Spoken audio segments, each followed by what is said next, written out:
कैसे हैं आप लोग? एकदम बढ़िया। आइए शुरुआत करते हैं। Welcome all of you to the third lecture of vectors. पिछले वेक्टर की क्लास में हम लोगों ने एडिशन ऑफ वेक्टर्स डिस्कस किया था। वे दो वेक्टर को किस तरीके से ऐड करते हैं, और हम लोगों ने एक नो मेथड देखा था जिसको हम कहते हैं ट्रायंगल रूल। आज हम लोग उसी को आगे कंटिन्यू करेंगे और देखेंगे कि वेक्टर को ऐड करने का और भी रूल हो सकता है। ट्रायंगल रूल एक रूल था, but there are other rules also, other methods also to add two और more vectors. So let us start the discussion. देखिए बच्चों, आज हम लोग जो सेकंड मेथड देखने जा रहे हैं, इसे इसे इसे इसका जो नाम है वो है parallelogram law of addition. Parallelogram law of addition of vectors. और ये कुछ नया रूल नहीं है। जो हम लोगों ने ट्रायंगल रूल देखा था, ये एक्चुअली वही रूल है, बस एक नाम बदल दिया गया। ठीक है। आपको थोड़ी देर में खुद ही समझ में आ जाएगा कि क्यों ये सेम है, कैसे ये सेम है। देखिए, अब मैं आपको पहले मेथड बता दूं कि parallelogram law of addition of vectors में करते क्या है। फिर आप खुद ही समझ जाएंगे कि क्यों ट्रायंगल लॉ और पैरेललोग्राम लॉ दोनों सेम ही चीज है। ठीक है। तो आइए देखिए, पैरेललोग्राम लॉ कहता है कि दो वेक्टर्स जो आपके हैं जिसको आपको ऐड करना है, उसको आप इस तरह से पहले प्लॉट करिए। जैसे मान लीजिए कि ये एक वेक्टर है ए। ठीक है, थोड़ा बड़ा बना लेते हैं। सपोज ये आपका एक वेक्टर है ए, और इसी टेल से, जिस टेल पॉइंट से आपने ए वेक्टर को ड्रॉ किया, उसी टेल पॉइंट से आप बी को भी ड्रॉ कीजिए। तो से मान लेते हैं ये हमारा बी वेक्टर है, तो हमने बी वेक्टर भी बना दिया। ठीक है, इस तरीके से। नाउ अब आप एक अब आप एक पैरेललोग्राम बनाइए। पैरेललोग्राम क्या होता है? एक ऐसा क्वाड्रिलेटरल जिसके ऑपोजिट साइड्स क्या होते हैं? पैरेलल होते हैं। सो एक पैरेलल लाइन हमने ऐसे ड्रॉ करना है। ठीक है। और एक पैरेलल लाइन यहाँ से ड्रॉ करना है, ऐसे। ठीक। अब ये पैरेललोग्राम हो गया, तो इसको नाम दे देते हैं, इस क्वाड्रिलेटरल को पी क्यू आर एस। ये पैरेललोग्राम बन गया। सो जो दोनों वेक्टर्स हमने ड्रॉ किया, these two vectors are at no adjacent sides of the parallelogram. ये दोनों क्या है? पैरेललोग्राम के अगल बगल के दो एडजेसेंट साइड्स हो। ठीक। अब आपने पैरेललोग्राम कंस्ट्रक्ट कर लिया। अब इसी सेम टेल पॉइंट से, जिस टेल पॉइंट से आपने ए बनाया था, जिस टेल पॉइंट से आपने बी वेक्टर को ड्रॉ किया था, उसी टेल पॉइंट से आप जो एक डायगोनल ड्रॉ करोगे, दिस डायगोनल, यही डायगोनल कहलाता है रिजल्टेंट वेक्टर, या दोनों वेक्टर का सम। ठीक है। सो यही आपका ए प्लस बी वेक्टर है। बात समझ में आ रही है बच्चों? अच्छा। अब सेम फॉर्मूला सेम है। अगर दो वेक्टर के बीच का एंगल थीटा है, तो magnitude of resultant vector, same formula is same, क्या होगा? A square plus B square plus 2ab cos theta. ठीक है। और अगर ये रिजल्टेंट वेक्टर, ये आर वेक्टर ए वेक्टर से बनाता है alpha, suppose, so tan alpha हम लोगों ने देखा था कितना होता है? B sine theta upon A plus B cos theta. देखा था ना? और tan बीटा, अगर ये रिजल्टेंट वेक्टर, ये R vector P R vector, this is resultant vector, और ये B vector P S vector के बीच का एंगल अगर है बीटा, ठीक है, so tan beta is A sine theta upon B plus A cos theta. ये दोनों फॉर्मूला, ये तीनों फॉर्मूला इनफैक्ट हम लोगों ने ट्रायंगल लॉ में देखा था, इसका डेरिवेशन भी देखा था। तो पैरेललोग्राम लॉ में भी फॉर्मूला तो सेम ही रहेगा ना भाई। वेक्टर का जो सम करेंगे, ए और बी वेक्टर का सम करेंगे, तो सम का फॉर्मूला तो सेम ही रहना है, तो फॉर्मूला यही रहना है। वो फॉर्मूला का डेरिवेशन भी सेम है। अब ये मैं क्या कह रहा था आपको कि दोनों रूल सेम है। ट्रायंगल रूल और पैरेललोग्राम रूल क्या है? एक्चुअली दोनों सेम रूल है। और आप तो खुद ही समझ सकते हैं कि क्यों सेम है। अगर आप देखें ध्यान से, just no look at this carefully. See, ये जो क्यू आर वेक्टर है, अगर आप क्यू आर वेक्टर को ड्रॉ करेंगे, सपोज मान लेते हैं कि ये भी एक वेक्टर है, so we can say Q R vector जो है वो बी ही तो है। देखिए, ये दोनों पैरेलल है, यानी बी वेक्टर या पी एस वेक्टर और क्यू आर वेक्टर का डायरेक्शन सेम है, और पैरेललोग्राम में ऑपोजिट साइड इक्वल होता है, यानी जो लेंथ पी एस का होगा वही लेंथ किसका होगा, क्यू आर का भी होगा। तो इन दोनों वेक्टर्स का मैग्नीट्यूड भी सेम और इन दोनों वेक्टर का डायरेक्शन भी सेम, तो इसका मतलब दोनों वेक्टर क्या होंगे, सेम ही वेक्टर होंगे। तो अगर ये वेक्टर बी है तो ये भी वेक्टर क्या हो जाएगा, बी। तो ट्रायंगल रूल में क्या करते थे हम लोग, एक एक वेक्टर बनाया ए, और जहां ए एंड किया ये हेड ऑफ ए से हमने बी ड्रॉ कर दिया। तो यही जो तीसरा साइड होता था ये क्या होता था, ये आपका सम ऑफ वेक्टर या रिजल्टेंट वेक्टर होता था। तो सेम चीज तो यहाँ भी हो रहा है, देखिए ये ए, ये बी, और ये आपका क्या हो गया, ये हो गया ए प्लस बी। इधर से भी आप कर सकते हैं, देखिए ये बी हो गया, ये वेक्टर कौन सा वेक्टर हो गया, ए वेक्टर, बिकॉज दोनों की मैग्नीट्यूड सेम है। ए वेक्टर ये पी क्यू है, तो पी क्यू और एस आर की मैग्नीट्यूड भी सेम है और दोनों की डायरेक्शन भी सेम है, तो दोनों सेम ही वेक्टर है। तो अगर ये वेक्टर ए है तो ये भी वेक्टर ए है। सो ये बी वेक्टर, ये ए वेक्टर, पहले आपने बी को ड्रॉ किया, बी के हेड से आपने ए को ड्रॉ किया, जो तो तीसरा साइड होगा वो क्या होगा, बी प्लस ए होगा। सो ये हमारा पैरेललोग्राम लॉ कहे चाहे ट्रायंगल लॉ कहे, दोनों आपका लॉ क्या है, सेम है। तो अब समझ में आ रहा होगा कि क्यों सेम है, बहुत अच्छे से। क्या हो रहा है, किसी भी पैरेललोग्राम को से, if we draw a parallelogram, अगर मैं एक पैरेललोग्राम ड्रॉ करूं ए बी सी डी, ठीक है, then if I call this vector as A और B, if I call this vector as B, तो ये वेक्टर भी क्या होगा, B ही होगा, both will be B vector. If I call this vector as A, तो ये वेक्टर भी क्या होगा, A ही होगा, then this becomes my resultant vector or A plus B vector, because ये ट्रायंगल लॉ से भी देखिए, ये ए ये बी, तो तीसरा साइड क्या होगा, ए प्लस बी, ये बी ये ए, तो ये क्या होगा, बी प्लस ए, तो दोनों क्या है, सम ऑफ वेक्टर्स है।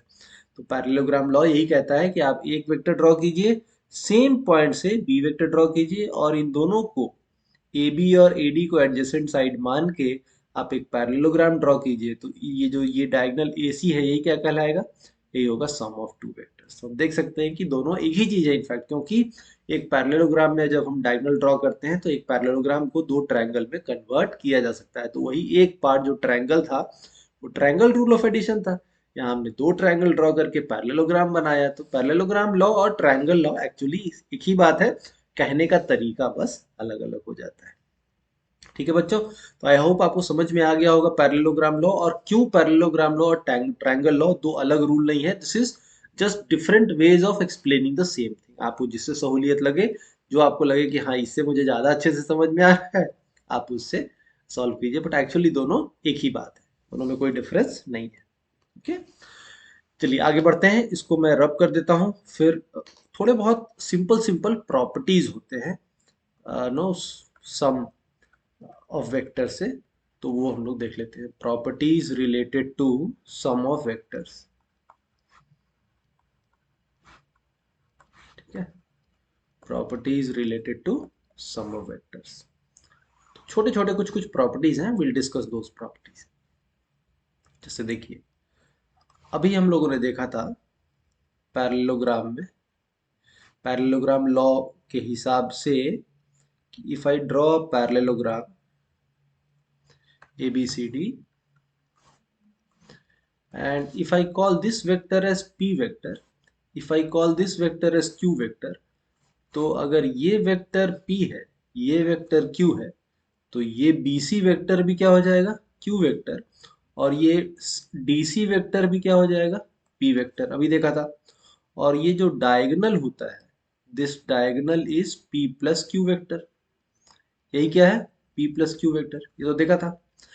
नाउ हम कह सकते हैं कि this AC vector from this triangle, triangle A B C, इसमें अगर हम ट्रायंगल रूल लगाए तो हम कह सकते हैं कि एसी वेक्टर क्या है, पी प्लस क्यू। ठीक है, AC vector is P plus Q, P Q, तो ट्रायंगल रूल से ये क्या हो जाएगा, P plus Q. A B is P, B C is Q, तो ए सी क्या हो जाएगा, P plus Q.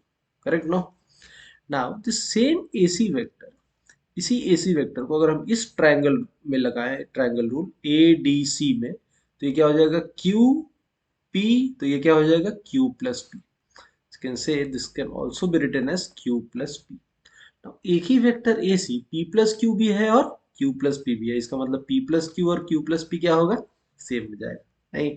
So you can say P plus Q is same as Q plus P। तो और इस तरह के लॉ को क्या कहते हैं, 2 plus 3 same as 3 plus 2, 5 plus 9 is same as 9 plus 5, तो उसको हम क्या कहते हैं, commutative law. So you can say vector addition follows commutative law। Vector addition follows commutative law, यानी A प्लस बी क्या होगा, B प्लस सी भी होगा। समझ में आ रही है? ओके, आगे बढ़ते हैं। बहुत सिंपल सिंपल प्रॉपर्टीज है, ज्यादा कुछ है नहीं। एक और चीज देखते हैं। सपोज हम लोग 3 वेक्टर ड्रॉ करते हैं, ठीक है। एक हो गया वेक्टर A, और वेक्टर वेक्टर B, एंड एक और वेक्टर, ये हो गया वेक्टर C। ठीक है, 3 वेक्टर ड्रॉ किया। So let's say this point is P, this point is Q, this point is R, and this point is S. Now join these two। ठीक है, और हमें पता करना है कि PS वेक्टर क्या है। PS वेक्टर क्या है, कैसे समझेंगे, देखिए। Now if I take a line like this, draw a vector like this, now look at triangle PQR। PQR, देखिए PQ है A वेक्टर, QR है B वेक्टर, तो ट्रायंगल लॉ से A प्लस बी, PR क्या हो जाएगा, A plus B. So we can say this is A plus B vector. ये कितना है, A प्लस बी वेक्टर। समझ में आ रहा है बच्चों? ये A vector PQ is A vector, QR is B vector, तो ट्रायंगल लॉ से कह सकते हैं कि PR क्या हो जाएगा, A प्लस बी वेक्टर। बात समझ में आ रही होगी? Okay, now look at triangle PRS। PRS, ध्यान से देखिए, PRS में ये क्या है, PR वेक्टर है, और ये क्या है, C वेक्टर है। तो हेड टेल मेथड ही तो लग रहा है। देखिए यहां से हमने PR ड्रॉ किया, जहां PR का हेड था वहां से हमने RS ड्रॉ किया, तो हम कह सकते हैं कि PS is nothing but PR plus RS। So we can say PS vector is nothing but PR plus RS vector, that is A plus B vector, A vector plus B vector plus C vector. ठीक है, क्योंकि P R क्या है, A plus B, और R S क्या है, सी। तो हम पी एस को कह सकते हैं ए प्लस बी प्लस सी। ठीक है, समझ में आ रहा है बच्चों? ओके, अब इसमें एक और तरीके से हम लोग इसको ज्वाइन करके देखते हैं।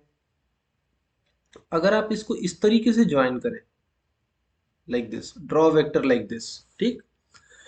नाउ एक और, अब इसमें देखिए triangle Q R S, look at triangle QRS, this triangle, ठीक। अब इसमें देखिए क्यू आर कितना है, बी वेक्टर, आर एस क्या है, C vector. So triangle law से हम कह सकते हैं कि this QS vector is B vector plus C vector, कह सकते हैं। देखिए ये बी है, Q R is B, R S is C, तो ट्रायंगल क्यू आर एस में क्यू एस कितना हो जाएगा, बी प्लस सी। बात समझ में आ रही है? सो ये हो गया B plus C. Now look at triangle P Q S. P Q S, P Q कितना है, A vector, P Q is A vector, Q S is B plus C vector. तो again in triangle P Q S we can apply triangle rule, इसमें भी हम लोग apply कर सकते हैं ट्रायंगल रूल। ए वेक्टर, ये हो गया B plus C vector Q S, तो पी एस क्या हो जाएगा, A plus B plus C. So we can say P S vector as p, can say ps vector as pq vector plus qs vector। So pq vector plus qs vector, p vector is a, and QS vector is B plus C vector. ठीक है, तो from 1 and 2 देखिए PS, ये भी PS है, ये भी PS है, यानी दोनों वेक्टर सेम ही तो है, तभी तो दोनों सेम है। तो यू कैन से from 1 and 2 you can conclude that A plus B plus C is same as A plus B plus C। ये दोनों क्या होगा, सेम ही होगा, because both are equal to PS, दोनों PS है, तो PS तो वेक्टर तो सेम ही है, यानी ये दोनों क्या होगा, सेम होगा। यानी कि तीन इस तरह के लॉ को क्या कहते हैं, 2 + 3 इन ब्रैकेट +3 इज 5, 5 + 3 is 8, या हम कहें 2 बाहर और 3 + 3, तो 3 + 3 6, 6 + 2 इज ऑल्सो 8। तो इस तरह के लॉ को हम क्या कहते हैं, this called associative law. So we can also conclude that vector addition follows commutative law।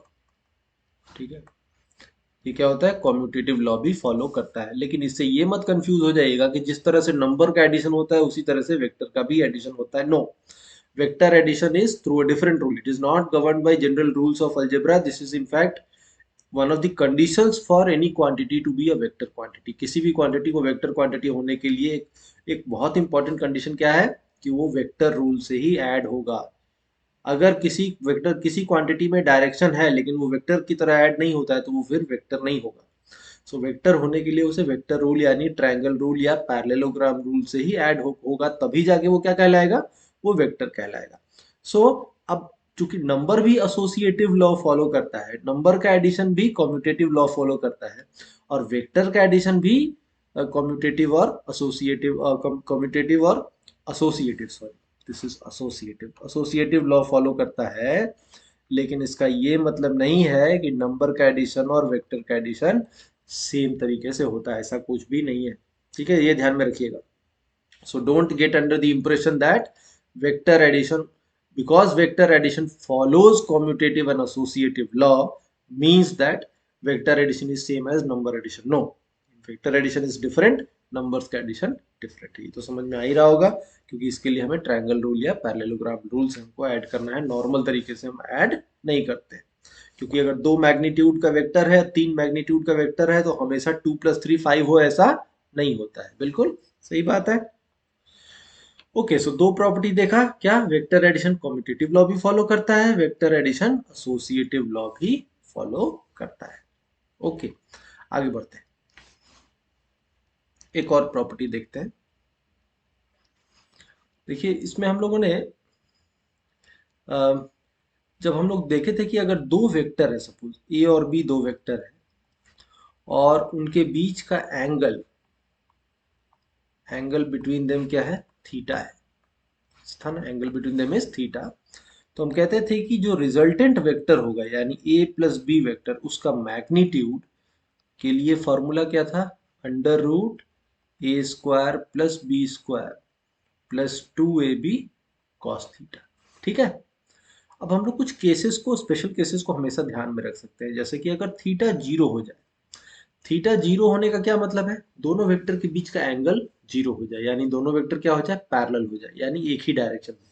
तो जब दो वेक्टर एक ही डायरेक्शन में होंगे तो उनका सम क्या हो जाएगा, थीटा की जगह क्या डाल देंगे, 0। So we can say mod of a plus B, sorry magnitude of resultant vector is a² + b² + 2ab cos 0। cos 0 का मतलब क्या हो गया, 1। सो a² + b² + 2ab, a² + b² + 2ab का मतलब क्या है, a + b का होल स्क्वायर, ये कितना हो जाएगा, a + b। सो ये होगा मैग्नीट्यूड, यानी वेक्टर a का मैग्नीट्यूड प्लस वेक्टर b का मैग्नीट्यूड ही a + b का भी मैग्नीट्यूड होगा। ठीक, अगर थीटा 180 डिग्री हो जाए, थीटा 180 डिग्री, तो क्या होगा, 180 हो जाएगा तो cos 180 होता है -1। सो देखिए इस फॉर्मूला में a² + b² + 2ab इंटू -1 यानी -2ab। तो a² + b² - 2ab का मतलब क्या हो गया, a - b का होल स्क्वायर। तो ये कितना आ जाएगा, a - b। तो सम यहाँ पे a प्लस बी हो रहा है, सम यहाँ पे a माइनस बी हो रहा है। इसी तरीके से अगर थीटा 90 ले ले, 90, then in that case mod a plus mod b will be equal to, C cos 90 होता है 0, तो ये टर्म ही खत्म हो जाएगा, तो दो ही टर्म बचेगा क्या, a square plus B square. तो ये दो तीन कुछ ऐसे स्पेशल केसेस आप ध्यान में रख सकते हैं। दो वेक्टर सेम डायरेक्शन में तो दोनों का मैग्नीट्यूड ऐड हो जाएगा रिजल्टेंट वेक्टर में, दो वेक्टर ऑपोजिट डायरेक्शन में तो दोनों का मैग्नीट्यूड डिफरेंस हो जाएगा एक दूसरे की। कॉमन सेंसिकली भी हम समझ सकते हैं, ठीक है। इसी तरीके से अगर एक ऑब्जेक्ट पे 5 न्यूटन फोर्स लग रहा है इधर से और 5 न्यूटन और लग रहा है इधर से, तो रिजल्टेंट क्या हो जाएगा, 5×5=10। लेकिन अगर एक फोर्स एक बॉडी पे एक मास पे 5 न्यूटन इधर से लग रहा है, 2 न्यूटन इधर से लग रहा है, मतलब इफेक्टिवली 5 - 2 3 न्यूटन इधर से लग रहा है, तो कॉमन सेंसिकल बात है। और जब ऑर्थोगोनल वेक्टर होगा यानी थीटा कितना होगा, 90 डिग्री, तो a plus B resultant vector का मैग्नीट्यूड क्या होगा, √a² प्लस b²। ठीक है बच्चों, बात समझ में आ रही होगी। ओके, देन एक और चीज समझते हैं। See there is something called polygon law of addition of vectors. ये कुछ नहीं है, ये जितने भी हम लोग देख रहे हैं ना, ये सब पैरेललोग्राम और ये पॉलीगन, ये सब ट्रायंगल से ही डिराइव हुआ है। ट्रायंगल में ही से ही हम लोग सबको देख समझते हैं। इसको भी समझिए क्या कहता है polygon law of addition of vectors. क्या कहता है कि if I draw, see triangle rule और पैरेललोग्राम रूल में हम क्या करते हैं, दो वेक्टर ऐड करते हैं। नहीं, दो वेक्टर ऐड करने के लिए रूल क्या है, पैरेललोग्राम रूल, या उसी को हम कहें ट्रायंगल रूल। लेकिन अगर दो वेक्टर से ज्यादा वेक्टर हो, suppose 3 vector 4 vector 5 vector add करना है, तो क्या करेंगे, तो उसके लिए हम लोग क्या यूज कर सकते हैं, polygon law of addition of vectors, जो कि ट्रायंगल रूल का ही एक्सटेंशन है। अभी थोड़ी देर में समझ में आएगा आपको। देखिए इसमें ये क्या कहता है कि जिस तरह से आप ट्रायंगल रूल में ट्रायंगल्स को वेक्टर्स को नो अरेंज करते थे, उसी तरीके से पॉलीगन में भी कीजिए। सपोज हमारे पास 4 वेक्टर है ए बी सी डी, हमें सबको ऐड करना है, ठीक है। तो कैसे करेंगे, देखिए let's say this is my A vector, ठीक है, this is my A vector, this is my b vector, this is my c vector, and let's say this is my d vector। ये हमारा d वेक्टर, ठीक।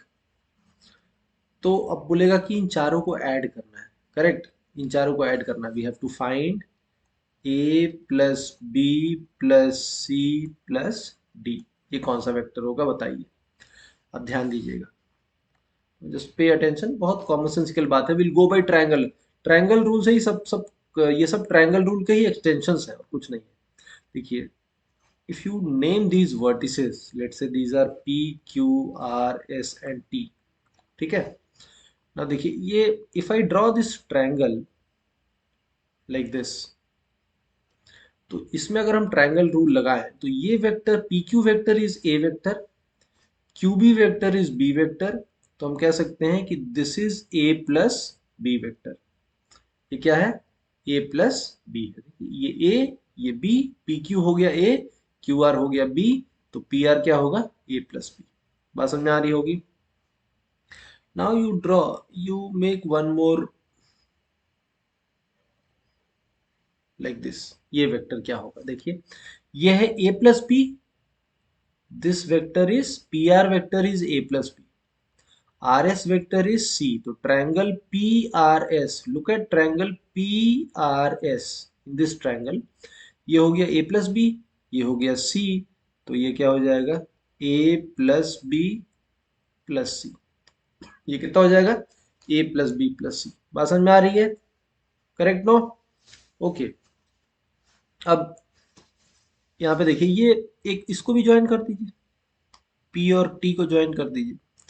Now think about this one, see P S T, look at this triangle, triangle P S T. इसमें P S क्या है, A plus B plus C, P S क्या है, A plus B plus C, और S T क्या है, S T है D. तो ट्रायंगल रूल से ये दोनों का सम, ये होगा तीसरा साइड दोनों का सम हो जाएगा, तो ये A plus B plus C P S, और एस टी हो गया डी, तो पी टी क्या हो जाएगा, A plus B plus C plus D. So this is A plus B plus C plus D, यानी A plus B plus C plus D कौन सा वेक्टर हो गया, पी टी वेक्टर। तो polygon law of addition of vectors कहने का क्या मतलब है, कहने का ये मतलब है कि अगर आप चार वेक्टर ऐड कर रहे हैं, कोई चार वेक्टर या पांच वेक्टर या छह वेक्टर, कितने भी वेक्टर, ठीक है, सर मान लेते हैं ये ए वेक्टर हो गया, ये बी वेक्टर हो गया, ये सी वेक्टर हो गया, ये डी वेक्टर हो गया, ये ई वेक्टर हो गया। इस तरह से आपने सभी को ऐड करना है, ठीक है। So let's say this vertices R P Q R S T U, so we can say this pu vector is nothing but a plus b plus c plus d plus e, यही PU है, A plus B plus C plus D plus E, ये हमारा PU vector हो गया। बात समझ में आ रही है बच्चों?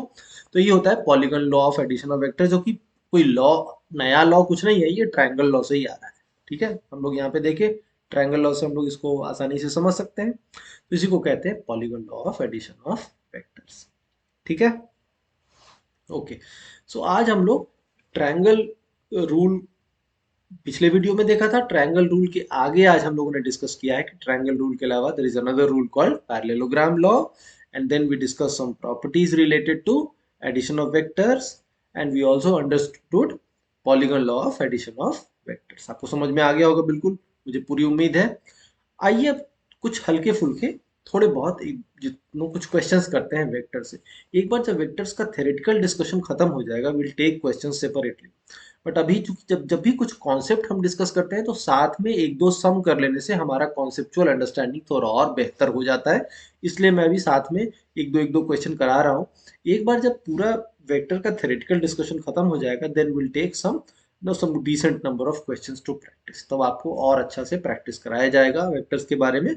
लेकिन जब भी कॉन्सेप्ट हम लोग को समझते हैं तो उस पर बेस्ड अगर एक दो सम तुरंत कर लिए तो हमारी अंडरस्टैंडिंग काफ़ी अच्छी हो जाती है। इसी लिहाज से हम लोग कुछ सम करेंगे। अभी हम लोगों ने क्या देखा, एडिशन ऑफ वेक्टर्स, तो एडिशन ऑफ वेक्टर्स पे ही बेस्ड हम लोग कुछ क्वेश्चंस, छोटे छोटे क्वेश्चंस करते हैं, ताकि आपको और अच्छे से समझ में आ जाए कि क्वेश्चंस में इन सब का एप्लीकेशन कैसे होगा, ठीक है।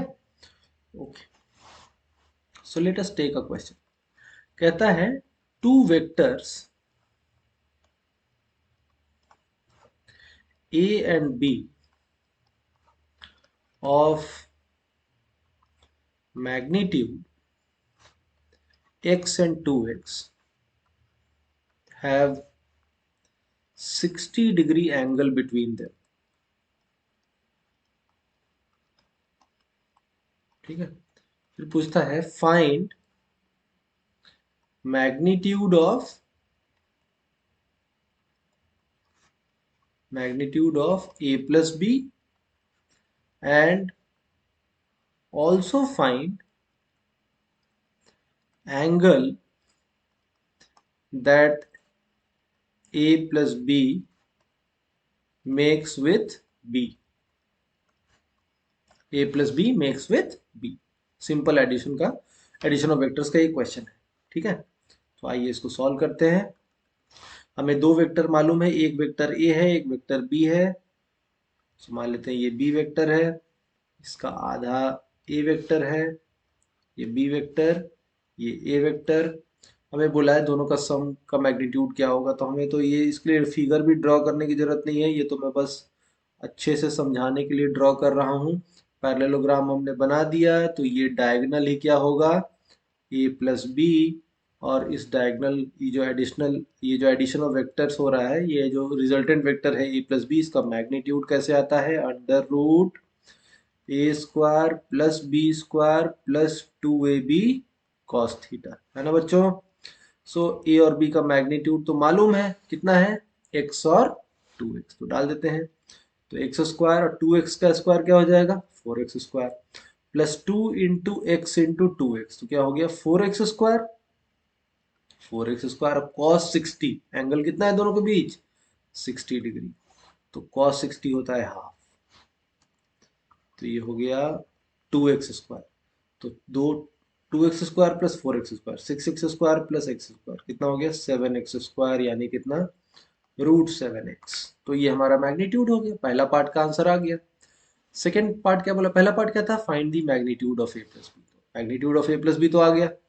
अभी क्या बोलता है, find the angle that a plus B makes with b। तो ये जो रिजल्टेंट वेक्टर है, ये बी वेक्टर से कितना एंगल बनाता है, सपोज मान लेते हैं अल्फा बनाता है, ये कितना बनाता है अल्फा। तो tan अल्फा के लिए हमारे पास क्या फॉर्मूला होगा, रिमेंबर वहाँ हमने a लिया था, यहाँ हम tan अल्फा ले रहे हैं, tan बीटा ले लीजिए आप अगर आपको कंफ्यूजन हो। वहाँ हम लोगों ने a और b वेक्टर में a से अल्फा लिया था, b से बीटा लिया था, तो अगर ये b हमने नीचे कर दिया है तो आप इसको बीटा भी समझ सकते हैं।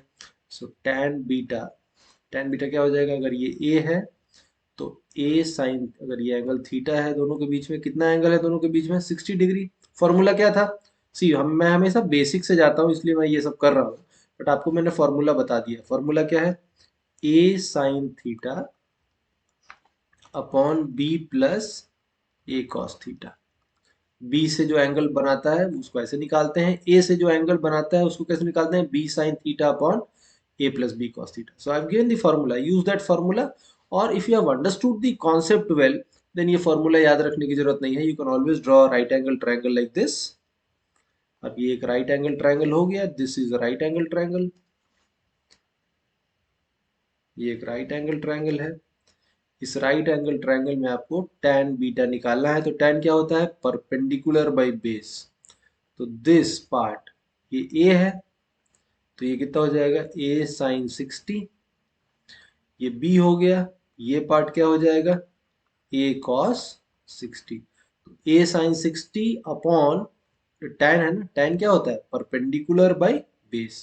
सो a sin 60 upon b plus a cos 60। तो देखिए a sin थीटा, थीटा कितना है 60 degree, upon b plus theta कितना है 60 डिग्री, क्वेश्चन में ही दे रखा है कितना angle 60 degree. So use this and get your answer. So a कितना है मैग्नीट्यूड x, सो x इंटू √3/2 अपॉन b हो गया 2x plus x into 1/2, because cos 60 is 1/2, so x will get cancelled out from all the places, so this is √3/2 upon 2 plus 1/2, so 2 plus 1/2 is how much, 5/2, 2 plus 1/2, ठीक है। so 2 plus 1/2 is 5/2, 2 to cancel, √3/5, so you can say beta is tan inverse √3/5। tan beta आ गया √3/5, तो beta कितना हो जाएगा tan inverse √3/5। So formula याद है तो आप सीधा फॉर्मूला में नंबर डाल दीजिए, कॉन्सेप्ट समझे हुए हैं तो कॉन्सेप्ट से सीधा एक राइट एंगल ट्रायंगल बनाइए और tan बीटा निकाल लीजिए इस तरीके से, जैसे आपको सहूलियत हो। My preference would be that you go by basics, that you know, formula खुद ही याद हो जाएगा, you don't have to memorise it. जैसे मैं हमेशा कहता हूँ कभी भी फॉर्मूला रटने के चक्कर में नहीं पड़िएगा, ठीक है, उससे कोई फायदा नहीं है। फॉर्मूला रटना रटा नहीं जाता है, फॉर्मूला खुद ही रटा जाता है, समझे। फॉर्मूला आपको नो पहाड़ी की तरह गिनती की तरह रटना नहीं है, क्वेश्चन करते रहिएगा करते रहिएगा करते रहिएगा, समझ के कॉन्सेप्ट को कि हाँ राइट एंगल ट्रायंगल बनेगा, ये परपेंडिकुलर, ये बेस। जब 2 4 5 क्वेश्चन इस तरह से कर लीजिएगा तो ये फॉर्मूला खुद ही आपके जहन में बैठ जाएगा, you will internalise it, you don't have to mug it up necessarily, ठीक है। आइए एक और क्वेश्चन देखते हैं। ओके, कहता है resultant vector of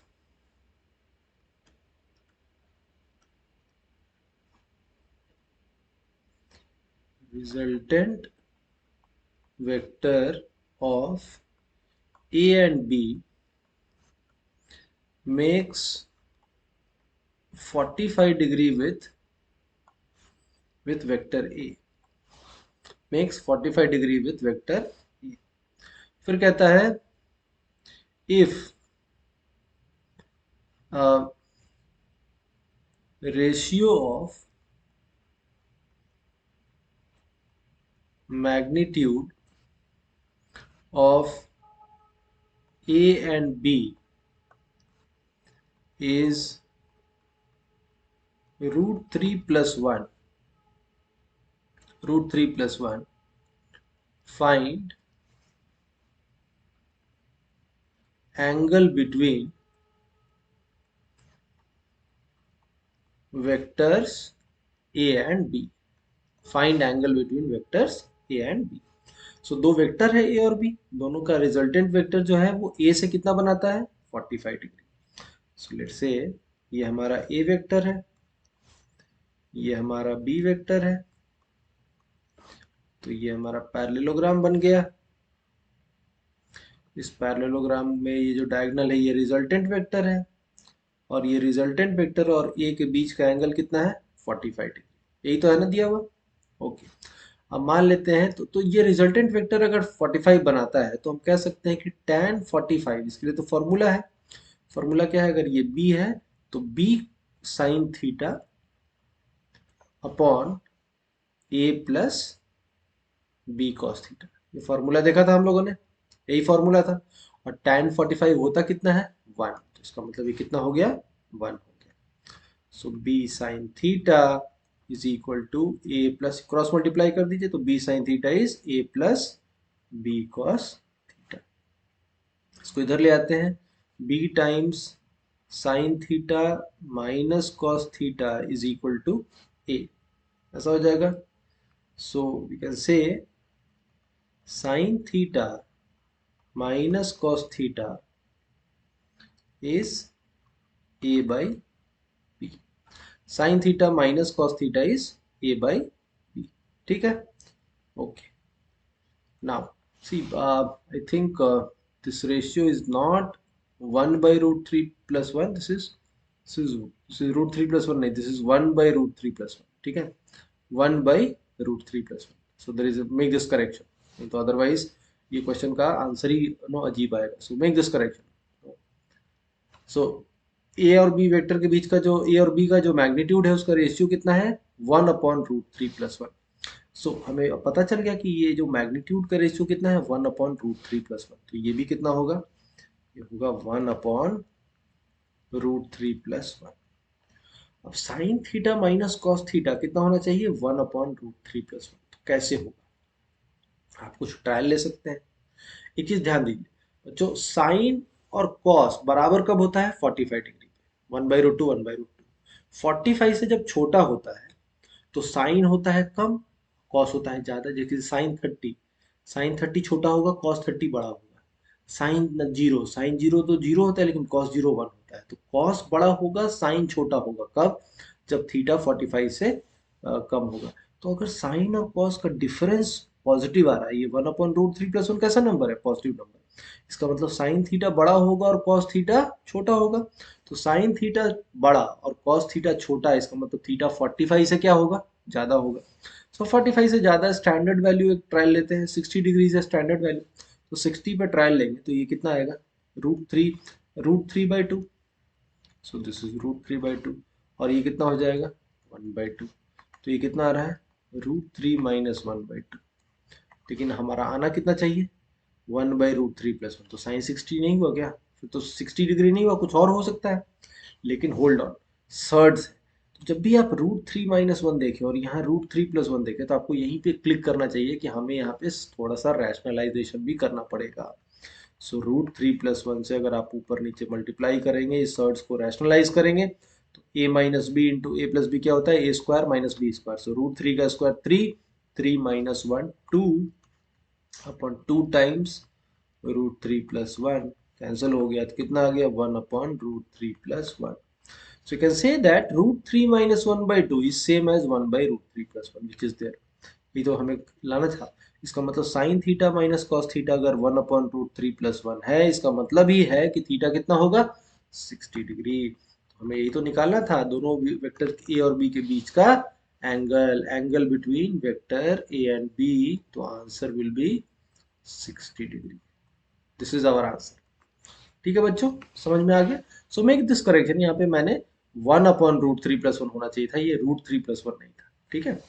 all right, so I hope this question is also clear to all of you. This is also based on the same addition of vector, addition of vector पे ही based तो है। हमने tan theta का formula लगाया, tan alpha का formula लगाया, formula based question था, थीटा निकालना था। एक बार जब ये एक्सप्रेशन आ गया तो हमें थोड़ा ट्रायल करना था कि थीटा का वैल्यू क्या लिया जाए। तो 45 से ज्यादा लेना था, ये तो ऑब्वियस था, तो 45 से ज्यादा लेना था तो 60 है स्टैंडर्ड एंगल, 60 पे चेक किया तो मिल गया। बस एक था कि √3 - 1/2 आया था, हमें समझना था कि √3 - 1/2 इज सेम एज 1/√3 + 1। तो वो रैशनलाइज करेंगे जब इस सर्ड को, तो हमें समझ में आ रहा है। ओके, एक और नो सम लेते हैं, फाइनल सम। सी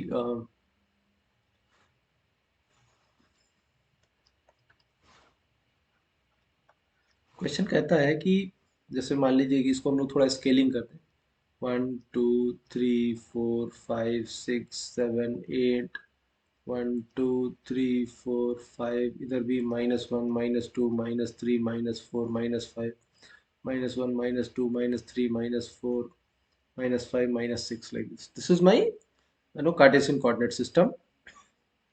अब एक वेक्टर यहाँ पे एक्स वाई प्लेन में इस तरह से ड्रॉ किया हुआ है, यहाँ भी 2 पे है, इधर भी 2 पे, ठीक, ऐसा है। एक, तो ये हमारा ए वेक्टर हो गया, suppose this is A vector, ठीक है। देन एक वेक्टर ऐसा है, ऐसा, ठीक है। So this is B vector. एक वेक्टर ऐसा है, ये आया है 4 तक, और ये भी आया है 2 तक, ठीक है, like this. So this is C vector, ये सी वेक्टर है। एंड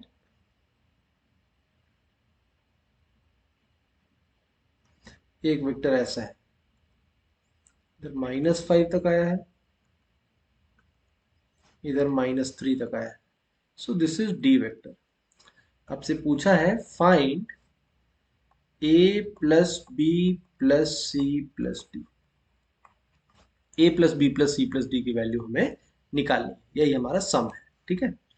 ओके, अब इसको आप लोग पहले खुद से ट्राई कीजिएगा, फिर देखिएगा। चारों वेक्टर मैंने आपको दे दिया है, ठीक है, चारों वेक्टर का सम निकालना है, A plus B plus C plus D. कैसे करेंगे सॉल्व इसको भी, आइए देखते हैं। सी, मैंने आपको बताया था कि जब भी दो वेक्टर ऐड करना होता है, वी फॉलो ट्रायंगल रूल या पैरेललोग्राम रूल। लेकिन जब दो से ज्यादा वेक्टर होता है तो क्या करते हैं, तो हम लोग पॉलीगन रूल यूज कर सकते हैं, कहीं कहीं पॉलीगन रूल बहुत हैंडी हो सकता है। तो यहाँ पे भी चार वेक्टर है, ए बी सी और D, so we can think of using polygon rule. So polygon rule से अगर हम लोग इसको सॉल्व करने की कोशिश करें, तो देखिए क्या हो सकता है।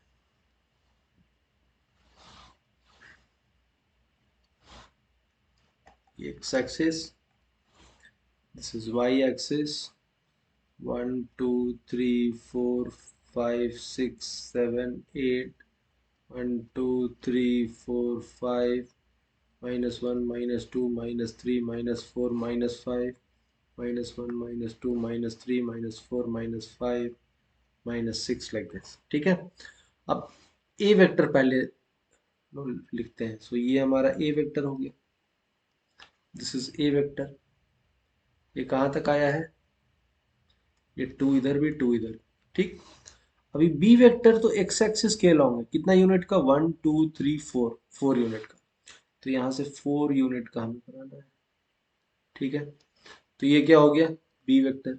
ये कहाँ आएगा, 6 पे आएगा, 2 से 4 यूनिट, 6 पे आ गया। अब ये सी वेक्टर क्या हो रहा है, दो राइट जा रहा है, दो नीचे आ रहा है, दो राइट दो नीचे। तो यहाँ से दो राइट दो नीचे क्या होगा, यही हो जाएगा, this is C vector. 2 right and 2 down. ये कित पे आ गया, 8 पे आ गया। अभी डी वेक्टर, डी वेक्टर क्या हो रहा है, 5 down and 3 left. See, 5 down and 3 left. तो यहाँ से 5 डाउन जाएगा, तो 5 डाउन यानी 1 2 3 4 5, -5 पे आएगा, इस यहाँ तक आना चाहिए कहीं। और 3 लेफ्ट, सी 1 2 3, -3 पे आ रहा है, तो 3 लेफ्ट। सो 8 से 3 लेफ्ट, तो 8 से 3 लेफ्ट मनी मतलब क्या हुआ, 7 6 5, 5 पे आएगा, तो यहाँ पे आएगा। तो इसका मतलब है कि यही वाला पॉइंट हो जाएगा। सो this is my D vector. समझ में आ रहा है, तो ये हमारा डी वेक्टर हो गया। Now A vector, B vector, C vector, D vector. Polygon rule क्या कहता है, जब आप सारे नो वेक्टर्स को ऐसे प्लॉट कर दिए, तो एक पॉलीगन बना लीजिए स्टार्टिंग पॉइंट से फाइनल पॉइंट को मिलाता हुआ। सो यही वेक्टर क्या कहलाएगा हमारा, रिजल्टेंट वेक्टर। तो अगर ये रिजल्टेंट वेक्टर है तो यही क्या है, रिजल्टेंट वेक्टर।